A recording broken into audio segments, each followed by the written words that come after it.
Acosta gagal finish secara tragis di lap akhir, terus kecam keras.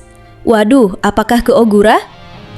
Balapan utama MotoGP Catalan 2026 sempat diwarnai 2 kali red flag akibat kecelakaan parah.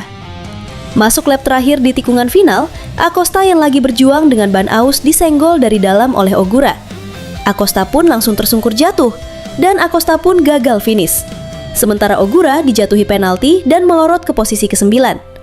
Ogura sendiri langsung minta maaf dan ngaku kalau manuvernya itu bodoh.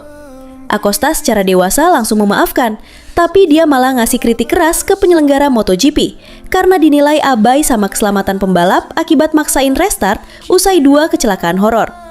Gimana menurutmu?